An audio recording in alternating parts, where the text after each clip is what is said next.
Sir, ಈಗ ಕುರಿ ಖರೀದಿ ಮಾಡೋಕ್ಕೆ ಬಂದಿದ್ರಿ ತಾವು, ಏನು ಮಾರ್ಕೆಟ್ನಲ್ಲಿ ಏನು ಹೆಂಗಿದೆ ರೇಟ್, ಏನಿಲ್ಲ ಏನಂತಾರೆ? ಭಾಳ ಕಷ್ಟ ಆಗಿದೆ ಖರೀದಿ ಮಾಡೋಕ್ಕೆ.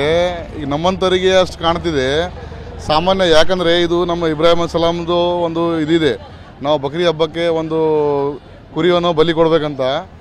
ಆದರೆ ಈಗ ನಾವು ಇದ್ದವರಿಗೆ ಅಷ್ಟು ಕಷ್ಟ ಆಗ್ತಿದೆ. ಯಾಕಂದರೆ ಈ ಸರ್ತಿ ಇದು ಯಾದಗಿರಿಯಲ್ಲಿ ದೊಡ್ಡ ಸಂತೆ, ಮಂಗಳವಾರ ಸಂತೆ. ಇಲ್ಲಿ ಕುರಿ ಖರೀದಿ ಮಾಡೋಕ್ಕೆ ಪಕ್ಕ ಎಲ್ಲ ಜಿಲ್ಲಾದವರು, ಅಕ್ಕಪಕ್ಕ ತಾಲೂಕಿದವರು ಎಲ್ಲರೂ ಇಲ್ಲಿ ಮಾರಾಟ ಮಾಡೋಕ್ಕೆ ಬರ್ತಾರೆ. ಒಳ್ಳೆ ಒಳ್ಳೆ ವೆರೈಟೀಸ್ ಇರ್ತವೆ, ಒಳ್ಳೆ ಕುರಿ ಕೊತ್ತಂಬರಿಗಳು ಇರ್ತವೆ ಅಂತ ಬರ್ತಾರೆ ತೊಗೋಕ್ಕೆ. ಆದರೆ ಇಲ್ಲಿ ಅಕ್ಕಪಕ್ಕ ಮತ್ತು ನಮ್ಮ ಪಕ್ಕದ ತೆಲಂಗಾಣ ಸ್ಟೇಟ್ ಹೈದರಾಬಾದ್ಲಿಂದ ಜನ ಬಂದು ಇಲ್ಲಿ ಖರೀದಿ ಮಾಡ್ತಾರೆ. ಅವರೆಲ್ಲ ಖರೀದಿ ಮಾಡಿ ಇಷ್ಟು ಡಿಮ್ಯಾಂಡ್ ಆಗಿದೆ.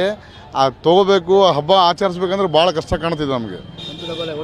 1 to double ಆಗಿದೆ. ಆ ಹಬ್ಬ ಆಚರಿಸೋಕ್ಕೆ ಭಾಳ ಕಷ್ಟ ಆಗಿದೆ. ನಾವು ಯಾವ ಥರ ಇದಂತರ ನಾವು ಬಲಿ ಕೊಡಬೇಕು, ನಾವು ಮಾಡ್ಬೇಕು ಹಬ್ಬ, ಅದು ಅನಿವಾರ್ಯ ಇದೆ. ಆದರೆ ಏನು ಮಾಡ್ತೀರಿ, ಇಷ್ಟು ಕಷ್ಟ ಆಗ್ತಿದೆ. ಇದು ಬೆಲೆ ನೋಡಿ ಭಾಳಷ್ಟು ಜನ ಇದಾಗಿ ವಾಪಸ್ ಹೊಂಟಿದ್ದಾರೆ. ಆ ಹಬ್ಬ ಮಾಡೋಕ್ಕೆ ಭೀ ಯೋಚನೆ ಮಾಡುತ್ತಿದ್ದಾರೆ. ಇದೇನಿಲ್ಲ, ಬಕ್ರೀದ್ ಸೀಮಿತ. ಬಕ್ರೀದ್ ಹಬ್ಬದಲ್ಲಿ ಕಂಪಲ್ಸರಿ ನಾವು ಮುಸ್ಲಿಮರು, ಇದು ನಮ್ಮ ಇಬ್ರಾಹಿಂ ಸಲಾಮ್ ಅವ್ರದ್ದು ಇದಿದೆ, ನಾವು ಕಂಪಲ್ಸರಿ ಬಲಿ ಕೊಡಬೇಕಂತಿದೆ.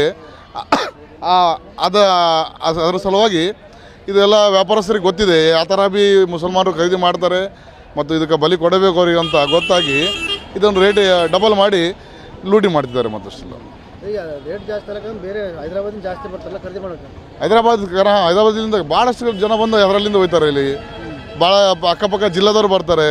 ಅದಕ್ಕೆ ನಮಗೆ ಯಾದಗಿರಿದವರಿಗೆ ಭಾಳ ಇದಾಗಿ ತೊಂದರೆ ಆಗಿದೆ. ರೇಟ್ ಜಾಸ್ತಿ ಆಗಿ ನಮಗೆ ಭಾಳ ತೊಂದರೆ ಆಗಿದೆ. ಈ ಸಾರ್ತಿ ನಾವು ಹಬ್ಬ ಯಾವ ಥರ ಮಾಡ್ಬೇಕಂತ ಯೋಚನೆ ಮಾಡ್ತಾರೆ ಜನ.